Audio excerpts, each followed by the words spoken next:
보겠습니다. 우리 은혜 받을 말씀은 민수기 31장 1절로 말씀부터 12절 말씀까지입니다. 민수기 31장 1절로 말씀부터 12절 말씀까지 믿음을 합독합니다. 시작.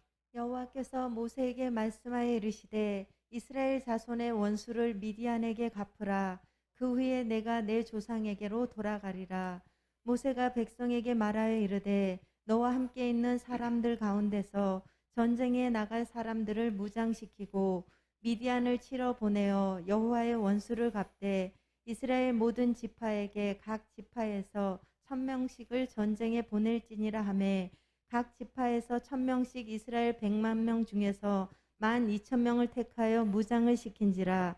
모세가 각 지파에 1000명씩 싸움에 보내되 제사장 엘르아살의 아들 비느하스에게 성소의 기구와 신호 나팔을 들려서 그들과 함께 전쟁에 보내매 그들이 여호와께서 모세에게 명령하신 대로 미디안을 쳐서 남자를 다 죽였고 그 죽인 자 외에 미디안의 5 왕을 죽였으니 미디안의 왕들은 에이와 레겜과 수루와 후루와 레바이며 또 부올의 아들 발람을 칼로 죽였더라.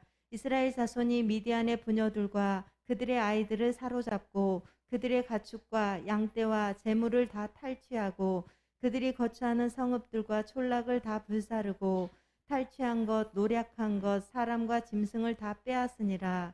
그들이 사로잡은 자와 노략한 것과 탈취한 것을 가지고 여리고 맞은편 요단강가 모압 평지의 진영에 이르러 모세와 제사장 엘르아살과 이스라엘 자손의 회중에게로 나아오니라. 아멘. 아멘. 할렐루야. 오늘은 주님의 날, 복된 날입니다. 한번 인사 나누겠습니다. 이분하고 승리하셨습니다. 하나님이 기억하고 축복하십니다. 복의 근원이십니다. 아슈레입니다. 자, 기억하셨으면 한 번 더 하겠습니다. 시작.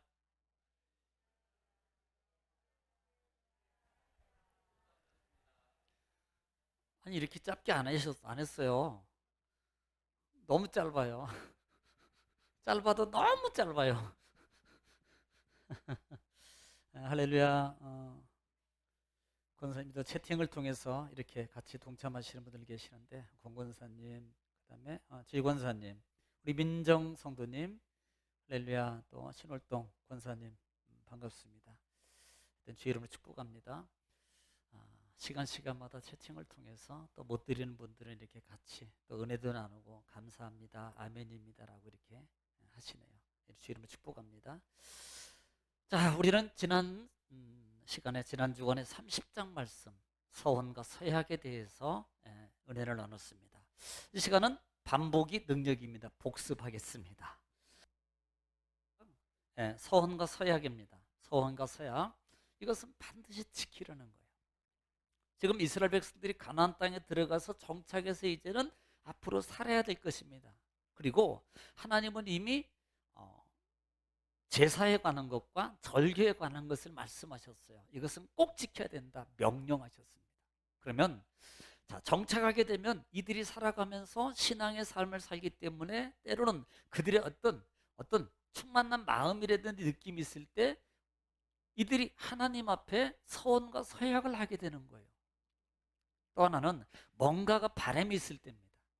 가령 예를 들면 내 몸이 불편해요. 그러니까 이렇게 서원해. 하나님, 이 병만 고쳐주면 내가 하나님 일은 내가 그냥 죽을 똥살똥 내가 하겠습니다 라고 서원하는 경우도 있고요. 하나님 이것만 응답해 주시면 하나님을 잘 섬기면서 내가 잘 섬기면서 하겠습니다 라고 마음이든 말이든 이렇게 하는 거예요. 이게 서원입니다. 이게 서약이고요. 자, 이것은 두 가지입니다. 외적인 서약, 그 다음에 내적인 서원이에요. 그러니까 남이 안 들었어요. 나 혼자만 그냥 마음 먹는 것. 내가 이것만 되면 잘해야지. 이것도 하나님 앞에 서원과 서약이라는 겁니다. 그래서 그 서원과 서약은 어떤 상황이든 지키라. 그것을 왜 지키는데, 지키기는 지키는데 나중에 내가 대면 지키기 더디하면 뭐가 된다? 죄가 된다 그랬어요. 이 말은 서원은 빨리 이행해라. 빨리 이행해야 된다. 이것을 질질질질질질 끌고 벌써 1년이 지났는데도 또 지나고 몇 개월이 지났는데 또 지나고 또 지나고 그러면 하나님은 이것을 죄라고 말씀하고 있어요. 죄라고. 자, 이 서원에 관해서 말씀하면서 또 한 가지는 뭘 말해요? 전도서를 통해서 보면은 조심해서 해라. 너희가 이것을 해놓고 실수했다. 아이, 내가 그때 나는 내가 그냥 기분에 있는 겁니다. 뭐 하다 보니까 군중지했습니다라고 그렇게 말하지 말아라. 그렇게 한 것도 지켜라. 그래서 서원은 함부로 하는 게 아니다. 신중하게 하라라고 말씀하고 있습니다. 여러분, 서원은 여러분 신앙심이 없는 분들이 서원하는 경우가 거의 없습니다. 어느 정도 신앙에 힘이 있는 분들이 하나님을 향해서 서원하게 되거든요. 예. 왜냐하면 이 서원은 하나님 보시기에 자발적인 것이에요. 아름다운 거란 말입니다. 아름다운 거예요. 자, 그 부분을 얘기하면서 하나님은 백성들에게, 이스라엘 백성들에게 뭐라고 말씀하냐면, 이스라엘 백성들에게 지금 이 서원에 관해서 너희가 지켜야 되는데, 그 서원을 관해서 주는 또 하나의 그 내적 요소는 뭐냐면 가정의 중요성입니다. 가정의 중요성. 어린아이와 아버지와의 관계, 자녀와의 부모와의 관계 속에서 서원해서, 그러면 딸이 부모에게 가서 아버지 나 이런 일을 했어요. 들었어요? 아버지가 아무 대답 없습니다. 이 말은 긍정이에요. 그래서 그 서원을 지켜라. 그러나 반대로 아버지가 그걸 듣더니 아니야, 아닌 것 같아, 아닌 건 아닌겨, 그러면 안 해야 되는 거예요. 그건 안 해야 되는 거예요. 그래도 그것은 하나님께서 죄로 여기지 않는다 이 말입니다. 왜냐하면 어린아이에게는, 어린 친구들에게는 힘이 없어요. 또 하나는 아내들이 남편들이 서원을 했습니다. 그리고 남편에 가서 이런 얘기를 해요. 그랬더니 남편이 듣고 아무 말 없어요. 그럼 이행해야 돼요.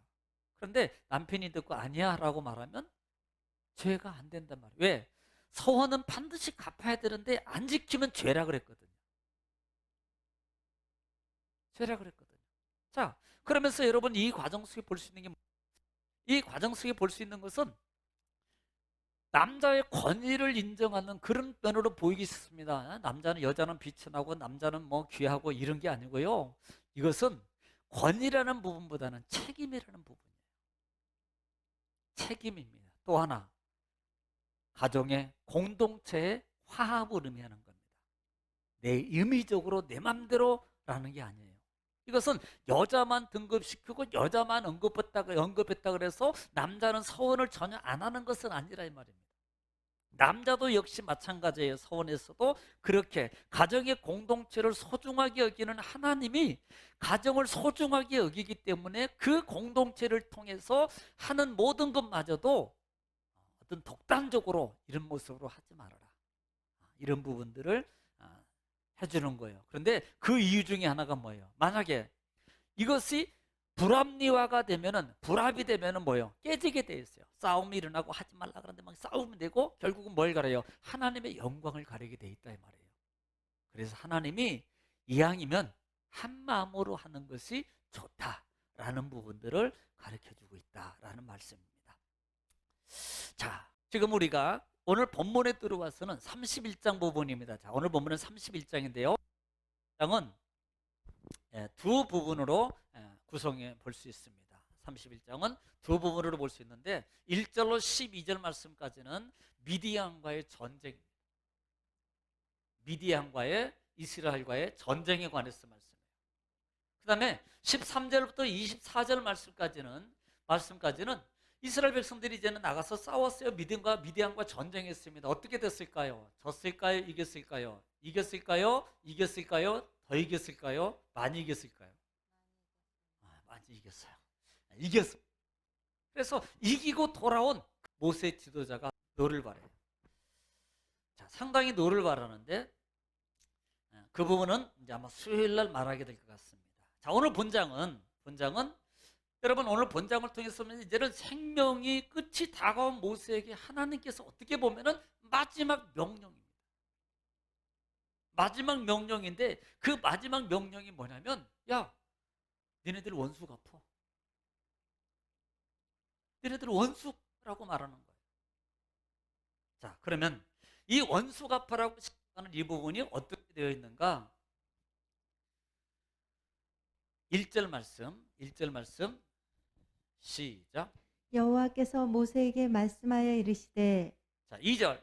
이스라엘 자손의 원수를 미디안에게 갚으라. 그 후에 내가 내 조상에게로 돌아가리라. 자, 지금 뭐라고 말씀하고 있습니다. 명령하셔서 1절에 명령함 누구에게? 모세에게 명령이에요. 그리고 이스라엘 자손의 원수를 누구에게 갚으라? 미디안에게 갚으라. 그리고 난 다음에 뭐예요? 너는 내 조상에게로 돌아가리라 라고 말합니다.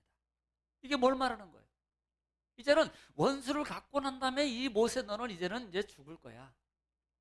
이제는 잠자게 될 거야. 이렇게 말씀하고 있는 거예요.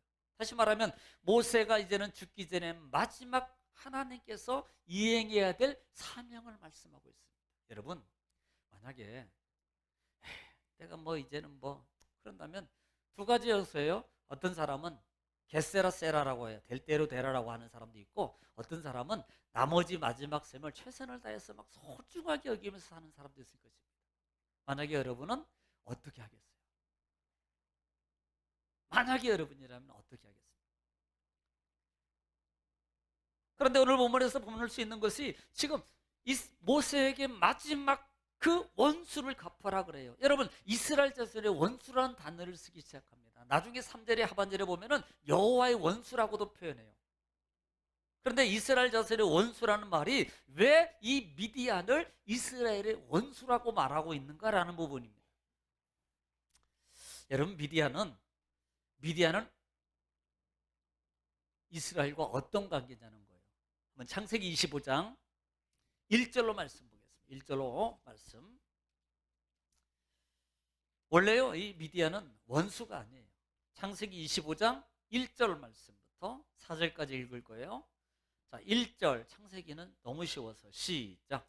아브라함이 후처를 아브라함이 맞이하였으니 후처를 맞이하는데요. 아브라함이 후처를 맞이해요. 그다음에 그의 이름은 그두라라. 그두라라. 그다음에 그가 시므랑과 욕상과 무당과 미디안과 자, 써 누구를 낳아요?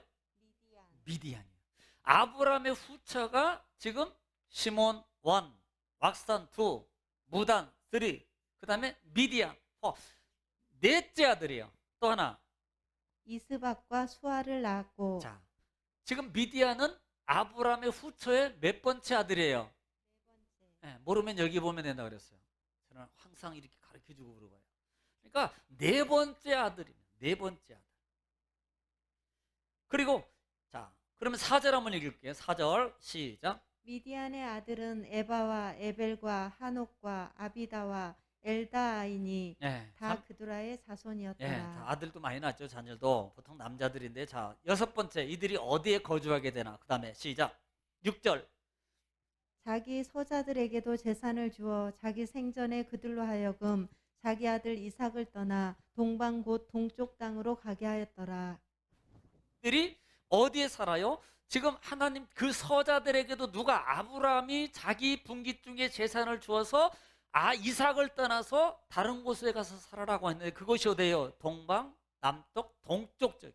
그러니까 가나안 동쪽이죠.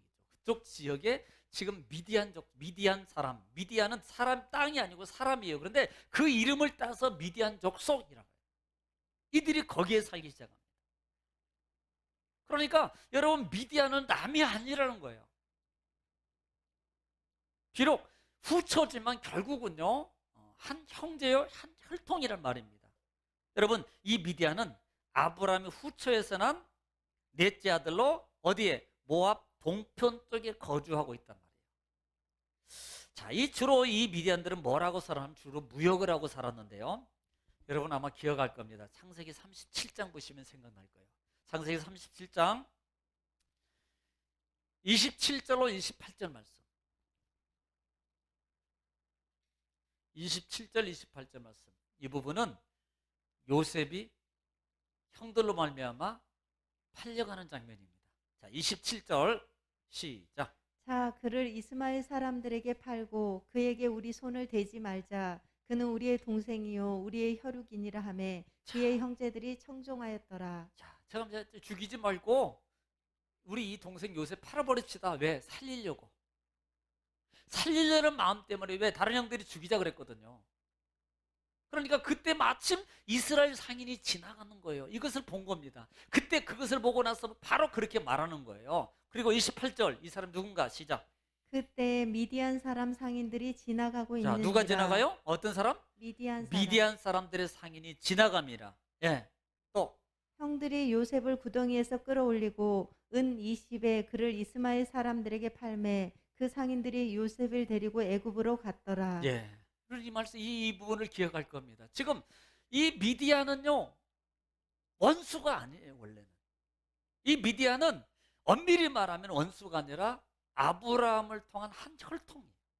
또 모세의 처가가 미디안이에요. 그런데 오늘 본문에 보면은 하나님은 왜 미디안을 원수라고 말하고 있냐 말입니다. 야, 너 원수 갚아. 죽기 전에 모세야, 죽기 전에 너 원수 갚고 죽어. 원수 갚고. 왜 이스라엘의 원수, 여호와의 원수라고 말하나의 말입니다. 이 배경이 있을까요? 민수기 25장 보겠습니다. 민수기 25장 보면 민수기 25장 발람과 발락의 사건이죠. 그렇죠? 22장부터 25장까지 이어지는 모든 과정입니다. 22장부터 보면은 발람이 발람을 기용해 가지고 누구요? 이스라엘 백성들을 뭐예요? 저주하게 만드는 거예요. 그런데 하나님이 막으니까 지금 하나님이 이스라엘 백성들을 지키고 보호하니까요. 이 발람 거짓 선지자가 이스라엘 백성들을 저주를 하지 못하는 거예요. 그래서 결국은요. 발람이 이스라엘 백성들을 저주하지 못하고 발람과 발락은 다시 왔던 곳으로 돌아가게 됩니다. 돌아가게 돼요. 자, 이 사건을 통해서 결국은 어떻게 됩니까? 이스라엘 백성들이 전체적인 얘기입니다. 결국은 이 사건 때문에 여러분 이 발람이 나중에 보면 25장에 보면은 이스라엘 백성들이 이방 여인들과 음행을 하게 되고 음행을 하게 된 이후로 말미암아 결국은 광야에서 그렇게 많은 사람이 죽지 않았습니다. 약 2만 4천 명이라는 많은 사람이 연병입니다. 질병을 통해서 죽어요. 질병을 통해서. 이 사건이 발생한 경위가 바로 여기에 있는 거예요. 자, 25장 1절로 3절 한번 읽어보겠습니다. 시작. 이스라엘이 시딤에 머물러 자, 있더니 이스라엘이 모압지 근처에 시딤에 머물고 있는 거예요. 머물고 있을 때 그 백성이 모압 여자들과 음행하기를 모압 시작하니라. 여자들과 음행했어요. 모압 여자들과 음행하기를 시작하니라. 그 다음에 그 여자들이 자기 신들에게 제사할 때 이스라엘 백성을 청하매 백성이 먹고 그들의 신들에게 절함으로. 예.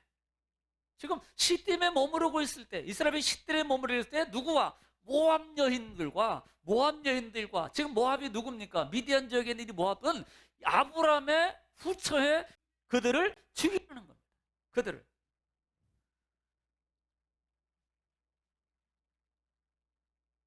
그래서 오늘 본문에 볼 수 있는 것이 2절 한번 볼까요? 2절 한번 다시 한번 읽어볼까요? 시작. 이스라엘 자손의 원수를 미디안에게 갚으라. 그 후에 내가 내 조상에게로 돌아가리라. 자, 이스라엘에게 원수를 갚으라는 겁니다. 누구 때문에 문제가 생기는 거예요? 미디안의 여인들과 관계 속에서 지금 이스라엘 백성들이 범하게 돼요. 죄를. 그러니까 이렇게 죄를 범하게 될 때 하나님께서 보세요. 그들에게 뭘 일으켰어요? 연병을 일으켜서 많은 백성들이 죄값을 치르게 됩니다. 그러니까 이 숫자가 어느 정도냐면 거의 한 집당 한 명꼴로 가족이 죽는 거예요. 그러니 얼마나 많은 숫자가 죽었냐 이 말입니다. 자, 그런데 이것이 왜 이게 문제냐? 이렇게 된 배경이 뭐예요? 바로 계시록 2장 14절 말씀이 언급하고 있습니다. 계시록 2장 14절.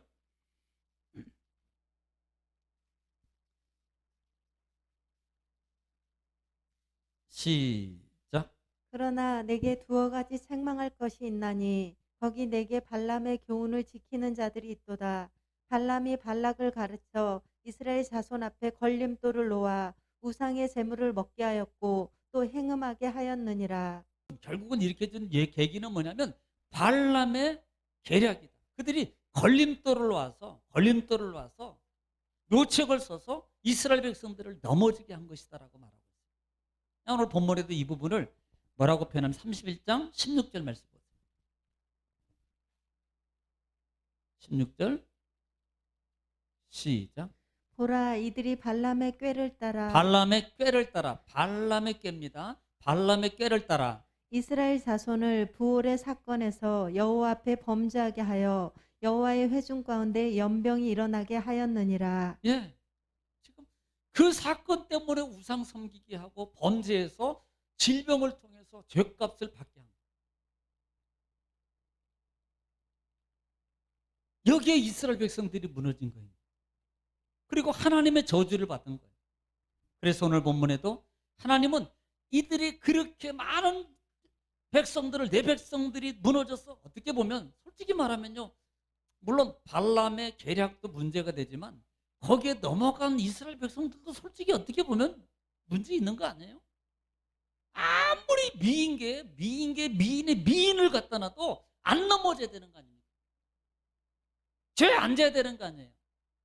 그런데 거기에 넘어간 이스라엘 백성들도 문제 아니에요? 여러분, 창세기 3장에 아담이 선악과를 먹었어요. 그런데 누가 먹겠습니까? 여인이 먹게 했어요.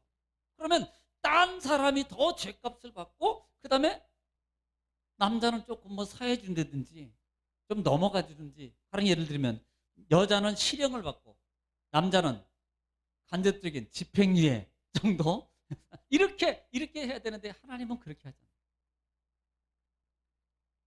여러분, 죄는 죄값으로 가는 거예요. 그렇게 했으니까 이해해줘, 넘어가줘, 참작해줘 라는 게 아닙니다. 하나님은 공평.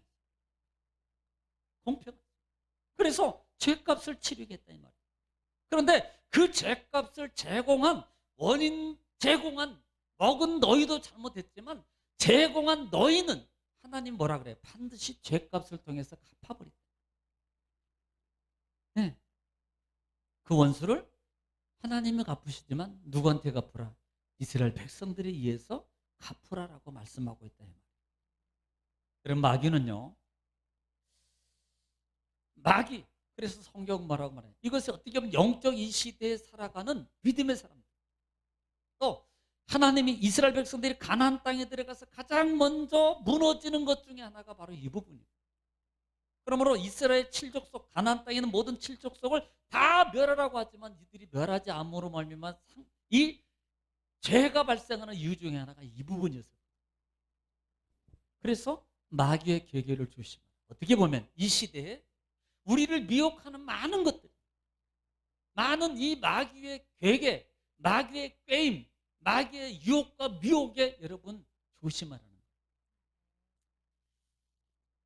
한 번 더 짚고 갈까요? 계시록 12장 9절 말씀 보겠습니다. 계시록 12장 9절 이 부분은 하늘 아래에서 쫓겨난 천사가 사탄 마귀가 되는데 그 사탄 마귀의 속속이 뭐냐는 것을 말씀해 주고 있어요. 12장 9절 시작.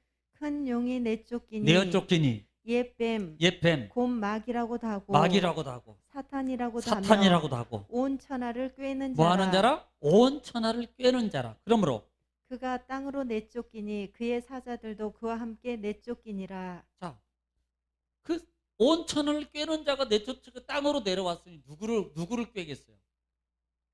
하나님이 만든 사람입니다. 사람. 특별히 누구? 하나님을 사랑하고 하나님을 섬기는 사람.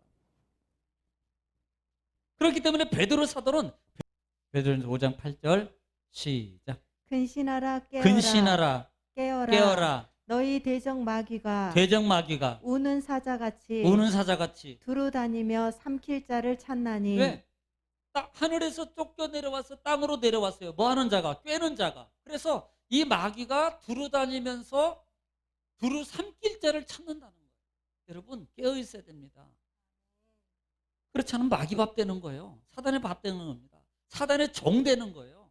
사단은 시키는 대로 꿰는 대로 다 넘어간다 이 말입니다. 이 부분을 창세기 3장 1절에서는 이렇게도 표현해요. 3장 1절에 보면은 뭐라고 표현하는가? 3장 1절 시작. 그런데 뱀은 여호와 하나님이 지으신 들짐승 자, 중에 뱀은 하나님께서 지으신 들짐승 중에서 그다음에 가장 간교하니라. 가장 간교한이라고 그랬어요. 이 간교라는 단어가 아룸이라는 단어. 아룸인데 이 말이 어디서 아람이라는 단어에서 왔어요. 이 아람이라는 단어는 교활한, 간교한, 영리한, 슬기로운이라는 뜻을 가지고 있어요. 그러니까 정말 교묘하게 믿음의 사람을 무너뜨리는, 아닌 것이 아닌 것 같으면서 무너뜨리는, 이 정도면 괜찮아라고 하면서 무너뜨리는, 이게 바로 마귀의 계략이라는 거예요. 그렇기 때문에 아까도 5장 8절 말씀에서 첫 번째는 뭐라고 말했어요? 근신하고 깨어있어요. 또 에베소서 6장 11절 말씀에는 뭐라고 표현해요? 그렇기 때문에 우리는 어떻게 해야 된단 말이에요?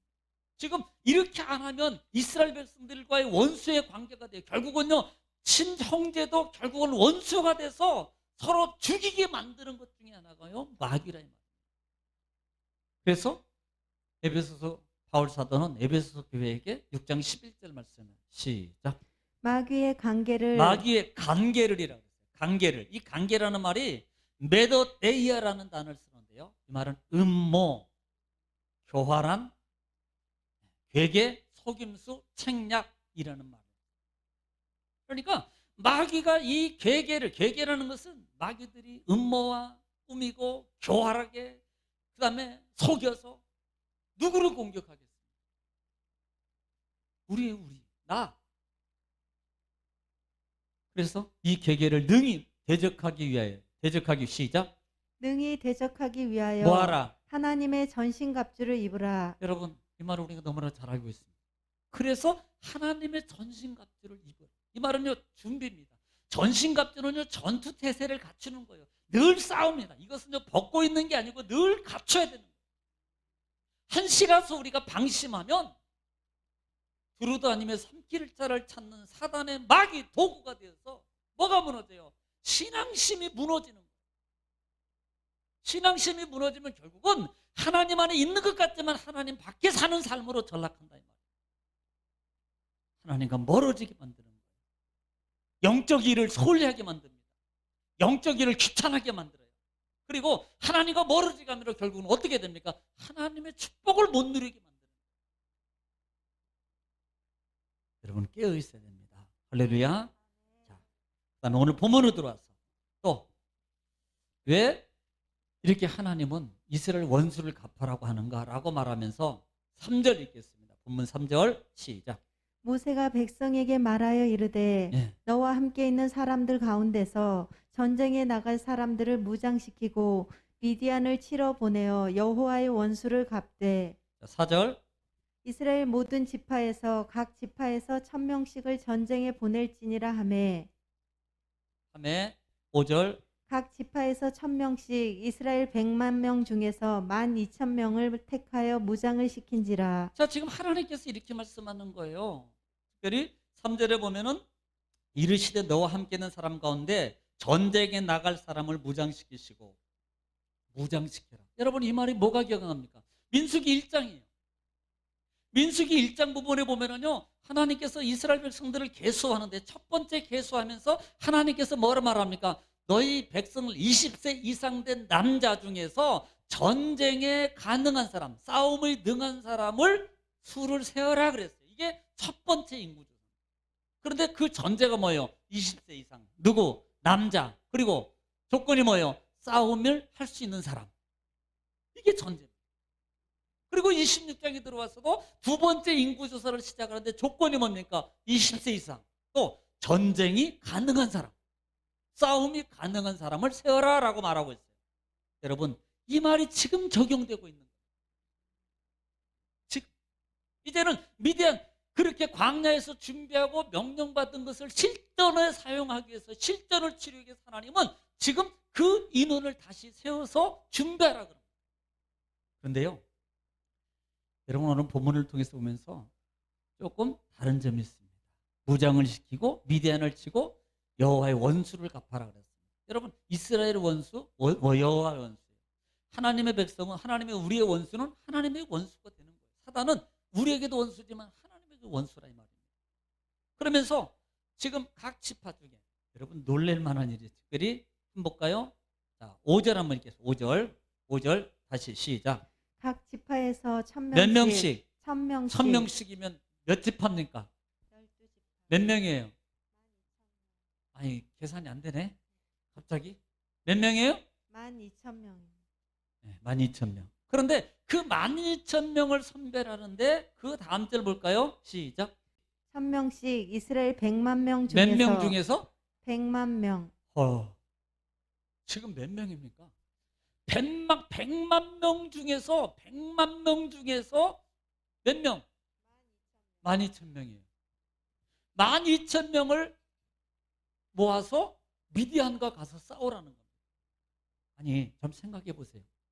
자, 100만 명이 나가서 싸우는 게, 아니, 그냥 절반만 자릅시다. 네. 100만, 50만 명. 50만 명이 나가서 싸우는 게 낫습니까? 아니면 12,000명이 나가서 싸우는 게 낫냐, 이 말이에요. 지금 하나님은요, 절반만 나가서, 야, 민방위까지 다 포함해가지고 싸움 강한 사람, 여자는 치마 갖다가 돌 갖다 주더라도 다 포함해가지고 가서 싸워. 그러면 여러분, 어떤 게 이길 확률이 많냐 이 말입니다. 하나님은 그렇게 많은 사람이 있음에도 불구하고 여기는 인원 제한을 주는 거예요. 약 1200만 명만 나가서 싸워라, 이렇게 말합니다. 왜 그럴까요? 왜 그럴까요? 이 부분을 우리가 좀 생각해 볼 필요가 있다 이 말이에요. 이 부분. 자, 이 부분을 좀 생각해 보기 위해서는 여기를 보면 돼요. 사사기 7장. 사사기 7장.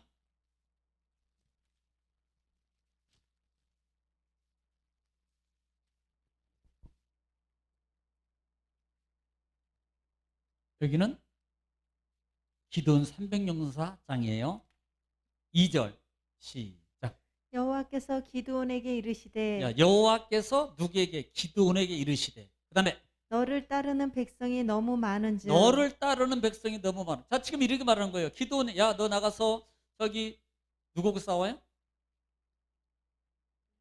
누구하고 싸워요? 이때 예? 미디안입니까? 아니, 사사기에서 누구하고 싸워요?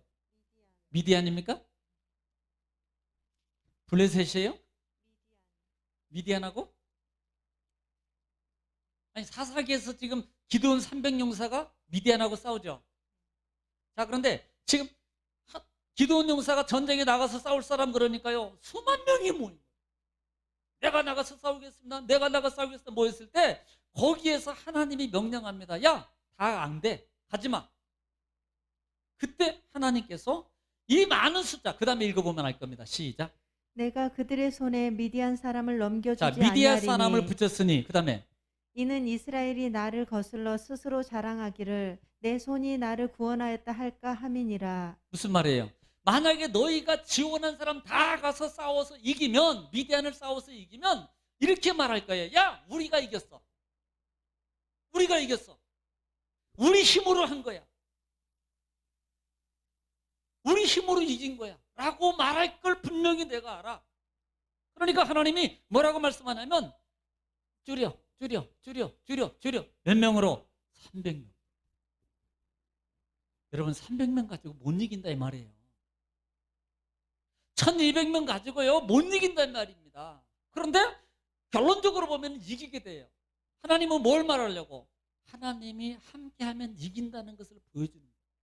전쟁은 하나님께 속혔다는 것을 그들에게 깨우쳐주려고. 너희 능력이 아니고 하나님의 힘으로 지금까지 왔잖아. 도움으로 왔잖아. 그러므로 전쟁 모든 것도 하나님의 손에 달려있는 것을 그들에게 보여주려는 거예요. 그래서 100만 명 중에서 1200만 1200명만 12,000명 12,000명만 나가서 싸우라는 거예요. 여러분, 이 인구 가지고 이기겠습니다. 하나님이 도와줘야 된다는 거예요. 우리는요 조금 힘이 있고 조금 되면요 하나님과 살짝 등을 돌립니다. 내가. 그러나 하면 막 하나님 막 했다가 조금 여유로워지면요, 하나님하고 조금 또 이렇게 거리가 닿아요. 안 됩니다. 절대 그러면 안 돼요. 따라합시다. 더 가까이. 더 가까이. 하나님과 더 가까이 하라는 말이에요. 하나님. 네. 하나님과 더 가까이. 그러면서 6절 말씀에 뭐라고 말하는가? 시작. 모세가 각 지파에 1000명씩 싸움에 보내되 제사장 엘르아살의 아들 비느하스에게 성소의 기구와 신호 나팔을 들려서 그들과 함께 전쟁에 보내매. 아멘. 지금 누구를 보냅니까? 특별히 전쟁에 나가는 누구를 보내요? 비느하스를 보내요. 여러분, 비느하스는 누구예요? 이미 25장에서 불우한 그 이스라엘 백성들의 이스라엘 그 남자를 보고 그것을 참지 못하고 하나님의 마음을 가지고 하나님의 심정을 가지고 그 남녀를 죽인 사람 아니냐 이 말입니다. 그리고 그 사건 때문에 너는 앞으로 대제사장의 후계자가 될 거야. 대제사장이 될 거야 라는 하나님의 축복을 받은 사람.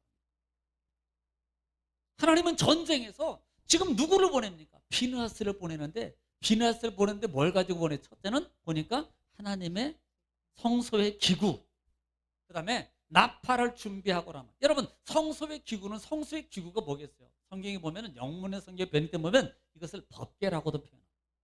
다시 말하면 전쟁에 나갈 때 하나님의 법궤를 앞세우고 나가는 하나님. 여호수아 6장 같은 경우도 보면은요, 여호수아 6장은 여러분 가나안 정복 중에서 여리고성을 도는 부분이나 또 하나는 이 요단강을 건너가는 장면도 나옵니다만 거기에서 실행했던 첫 번째 행동이 뭐예요? 하나님의 궤를 메는. 하나님의 궤를 메고. 자, 못 가요? 여호수아 6장 한번 보겠습니다. 6장. 여호수아 6장 5절 보겠습니다. 5절. 여호수아 6장 5절 시작. 제사장들이 양각 나팔을 길게 불어 그 나팔 소리가 너희에게 들릴 때에는 백성은 다 큰 소리로 외쳐 부를 것이라. 그리하면 그 성벽이 무너져 내리리니 백성은 각기 앞으로 올라갈지니라 하시매. 자, 지금 뭘 말하는 거예요? 가나안 정복이잖아요. 그렇죠? 가나안 정복 중에 첫 번째 관문이 여리고성입니다. 여리고성을 정복할 때 했던 것 중에 하나 뭐예요? 제사장들이 나팔 불고 그 다음에 또 하나 하나님의 법궤를 메고 나갈 때 이스라엘 백성들이 그 뒤를 따라서 도는 겁니다. 이 부분이 전쟁에서 동일했어요. 여러분, 이 전쟁에 동일한데요, 어디를 보면 되냐면 한번 사무엘상 보겠습니다. 사무엘상 4장. 사무엘상 4장 4절. 엘리 제사장이 나오고 그다음에 홈리와 비느하스가 전쟁에 하나님의 법궤를 가지고 갔다가 결국은요 어떻게 되는지 나중에 빼앗기죠. 블레셋에게. 4장 4절 시작. 이에 백성이 실로에 사람을 보내어 그룹 사이에 계신 만군의 여호와의 언약궤를 거기서 가져왔고, 네. 엘리의 두 아들 홈리와 비느하스는 하나님의 언약궤와 함께 거기에 있었더라. 네. 전쟁을 치르는데 지금 뭐가 동반되고 있어? 하나님의 법궤, 언약궤가 동반되고 있다. 그러니까 하나님의 언약궤를 통해서 뭐예요? 전쟁에 누가 가능합니까? 지금 비느하스가 가지고 가는 이유 중에 하나가 뭐예요? 결국은 하나님과 함께라는 부분입니다. 하나님의 인도를 따라서 하나님과 함께할 때 뭐 한다? 승리한다는 거예요. 너희 숫자만 믿고 가지 마라. 너희 인위적으로 하지 말아라. 여러분, 이미 민수기에서 인위적으로 하다가 결국은 낭패를 당했죠. 우리가 신앙이 초보가 될 때는 조금 멋모르니까 막 따라서 해요. 그런데 어느 정도 좀 신앙의 머리가 올라가면 그때부터는 어떻게 해요? 엄마 손 놔, 내가 알아서 갈 거야. 자꾸 이런다. 내 마음대로 해요. 내 생각대로 할 때가 많아요. 여러분 정말 이거 조심해요. 신앙생활하면서 가장 믿음의 사람들, 신앙의 연조를 가지고 있는 분들이 가장 조심해야 될 부분이 뭐냐면 내 생각대로 하는 거. 이거 조심해야 돼요. 큰일 납니다. 지금은 괜찮아도 나중에 하나님한테 정말 혼납니다. 이게 내 마음대로 내 생각대로 하는 게 얼마나. 그래서 그런 것들을 조심하라는 거예요. 하지 말아라. 네. 또 하나, 이 제사장과 이 비느하스가 가는 이유 중에 하나가 뭡니까? 비느하스는 그러면 법궤만 가지고 가만히 있으라는 거예요? 아닙니다. 마치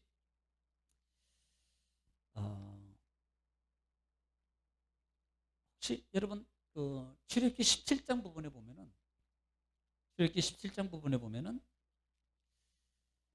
이스라엘 백성 저기 모세가 한번 볼까요? 17장 출애굽기 17장 8절로 9절입니다. 8절로 9절 시작. 그때 아말렉이 와서 누구하고 싸움해요? 이스라엘과 아말렉하고 전투할 때입니다. 와서 이스라엘과 르비딤에서 싸우니라. 싸웁니다. 그 다음에 모세가 여호수아에게 이르되 우리를 위하여 사람들을 택하여 나가서 아말렉과 싸우라. 자, 모세가 여호수아한테 야 너는 사람들 데리고 나가서 싸워. 그리고 난 다음에 내일 내가 하나님의 지팡이를 손에 잡고 산 꼭대기에 서리라. 네, 그 다음에 여호수아가 모세의 말대로 행하여 아말렉과 싸우고 모세와 아론과 훌은 산 꼭대기에 올라가서 11절에 보면 시작. 모세가 손을 들면 이스라엘이 이기고 손을 내리면 아말렉이 이기더니. 자, 뭐 하는 거예요? 비느하스는 결국은 하나님을 기도하는 거예요. 하나님 도와주세요. 여러분 포인트가 여기에 있습니다. 지금 1200만 명이 중요한 게 1200만 명이 중요한 게 아니고요. 지금 가장 중요한 것은 비느하스를 통해서 하나님의 법궤와 전쟁하러 나갔다는 그 부분이에요. 하나님과 함께합니다. 하나님의 인도를 따라가는 거예요. 또 하나 하나님께 기도하는 거예요. 그럼 어떻게 될까요? 이건요, 뭐 승리하겠죠. 사무엘상 같은 경우도요.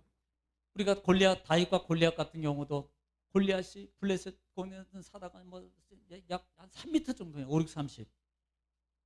6규빗이니까 3규빗은 6규빗이니까 5, 6, 30. 그러니까 3m 정도 되면서 큰 소리 빵빵 치니까 아무도 못 나갑니다. 그때 다윗이 가가지고 야 너는 창함으로 나와? 나는 만군의 여호와의 이름으로 나가. 누구로 나가는 거야? 마치 이것은 여호와 이름으로 나가. 전쟁은 여호와께 속했으니 이렇게 선포하면서 나갈 때 하나님의 다윗을 여러분 다윗하고 골리앗하고 게임이 됩니다. 우리가 말하기 좋기는 뭐 물론 다윗 골리앗은 3m니까 등치도 그러니까 아무나 던지면 맞아서 죽어. 아무나 맞는다고 죽는 거 아니에요. 말하기 좋게 그렇게 말하는 거죠. 하나님이 도우시고 역사했기 때문에 한 방에 골리앗을 넘어뜨릴 수 있었던 거지. 등치가 크다고 맞들여서 넘어뜨린 게 아니라 하나님이 도우셔요. 하나님. 그래서 본장이 들어옵니다. 자, 그래서 하나님이 그렇게 도우셨어요. 그냥 나가는 게 아니고 하나님의 말씀을 따라 나갑니다. 그 다음에 숫자로 내 이기는 게 아니라는 것을 얘기하고 있어요. 자, 7절 읽겠습니다. 시작. 그들이 여호와께서 모세에게 명령하신 대로 미디안을 쳐서 남자를 다 죽였고. 그 다음에 다 죽였다는 거예요. 다. 자, 8절.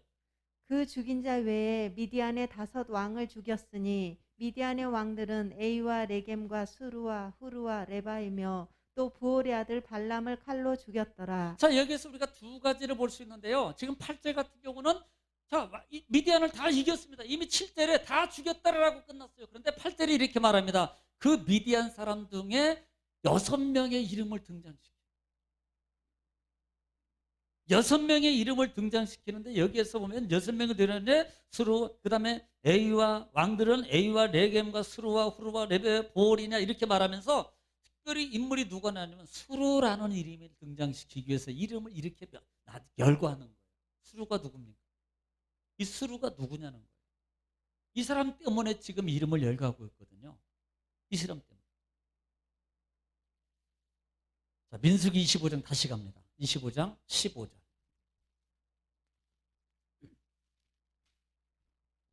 왕을 열거한 이유가 있습니다. 이 사람 때문에 그래요. 수루라는 이 사람 때문에. 25장 15절 시작. 죽임을 당한 미디안 여인의 이름은 고스비이니 수르의 딸이라. 자, 그래서 그래요. 이 왕족의 딸이거든요. 그러니까 이스라엘 사람이 이 왕족 여인의 딸을 데리고 와서 자기 땅, 이스라엘 땅에 와서 천막 속에서 음행을 하다가 결국은 비나스에게 죽었거든요. 그런데 그 여인의 아버지가 누굽니까? 수루예요, 수루. 그거 얘기하려고 그러는, 그거 얘기하려고. 그리고 또 한 사람이 하반절에 등장하는데 우리가 잘 아는 누굽니까? 발람. 발람 잘했죠? 도망갔죠? 돌아갔죠? 문제없죠? 괜찮았죠? 그런데 하나님은 진짜 원수는 누굽니까? 여기 있잖아요. 발람. 하나님은 그 발람을 뭐요? 이스라엘 백성들이 칼로 찔러 죽이는 거예요. 이게 원수를 갖는 거예요. 하나님. 진짜 장본인 원수를 갚는 거예요.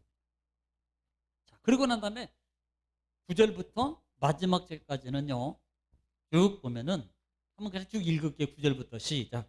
이스라엘 자손이 미디안의 부녀들과 그들의 아이들을 사로잡고 그들의 가축과 양떼와 재물을 다 탈취하고 탈취하고 그들이 거처하는 성읍들과 촌락을 다 불사르고 탈취한 것 노략한 것 사람과 짐승을 다 빼앗으니라. 빼앗고 그다음에 그들이 사로잡은 자와 노략한 것과 탈취한 것을 가지고 여리고 맞은편 요단강가 모압 평지의 진영에 이르러 모세와 제사장 엘르아살과 이스라엘 자손의 회중에게로 나아오니라. 뭐 했다는 거예요? 결국은 이겼다는 거예요. 지금 1절부터 12절 말씀까지 하나님이 이 지금 미디안과 전쟁에서 야 너희 이스라엘 백성들이 원수를 갚어. 너 죽기 전에 모세야 죽기 전에 이스라엘의 원수 하나님의 원수를 갚아라고 하나님의 명령을 받았습니다. 그 명령대로 하는데 하나님이 방법을 가르쳐줘요. 1200만 명을 데리고 가서 이겨. 그 다음 비느하스와 하나님의 성막을 가지고 성물을 가지고 가고 나팔을 불어. 그러면 하나님이 함께함이 될 것이고 그 전쟁에서 이길 거야. 이것은 이스라엘 백성들에게 가나안 땅에 들어가기 첫 번째 싸움이에요. 이 싸움에서 하나님이 뭘 가르쳐 줍니까? 야 이기려면 내 말대로 해. 내 말 따라와. 그리고 하나님의 말씀을 따라가. 법궤를 따라가. 기도해. 그러면 이길 거야. 승리하는 거야. 아무리 강한 것, 아무리 무서운 것, 아무리 높은 것, 내 삶에 아무리 생각해봐도 솟아날 구멍이 없어요. 이것은 도저히 의학적으로도 과학적으로도 현실적으로도 해결할 수 없는 그와 같은 정말 암담한 문제 속에 당해 있을 때 너희 이렇게 내 말대로 순종하면 아무 문제가 아니야. 다 해결될 수 있어. 앞으로 가나안 땅에 들어오면 더 큰 것이 더 많은 것이 있을 거야. 이것은 시작에 불과해라고 하면서 이것을 우리에게 가르쳐주고 있는 교훈입니다. 오늘 이 시대도 마찬가지. 그래서 에베소서 말씀에도 6장 17절 말씀에 성령의 검곧 말씀을 가지라고 말씀합니다. 이 말은 뭐예요? 하나님 말씀을 따라. 성경책만 가졌다고 이기는 게 아니에요. 예수 믿는다고 이름만 가졌다고 이기는 게 아닙니다. 하나님 말씀대로 따라갈 때, 하나님 말씀대로 따라갈 때 거기에 승리가 보장되는 거예요. 할렐루야. 한 주간도 여러분 승리하는 여러분 되시길 축복합니다. 기도하겠습니다. 사랑이 많으시고 내가 풍성하신 아버지 하나님 은혜와 사랑을 주님 감사합니다. 우리를 사랑하시고 또 하나님의 말씀을 통해서 또 한 주간도 인도하시며 승리를 보장하신 아버지 감사합니다. 상황과 환경과 여건과 어떤 형편이든지 하나님 말씀을 따라가면 승리함을 우리에게 가르쳐주고 있습니다. 아버지 정치적으로 의학적으로 경제적으로 어려운 상황이 있습니다. 이럴 때 우리가 승리자가 되는 방법은 하나님 말씀을 따라가고 하나님과 함께하는 거라는 것을 우리에게 가르쳐주고 있습니다. 아버지요, 우리 믿음의 성도들이 한 주간도 살아가면서 하나님과 함께함으로 승리의 참 맛을 보고 증거하는 복음의 증거자, 승리자가 되게 하옵소서. 예수님의 이름으로 기도 올리옵나이다. 아멘.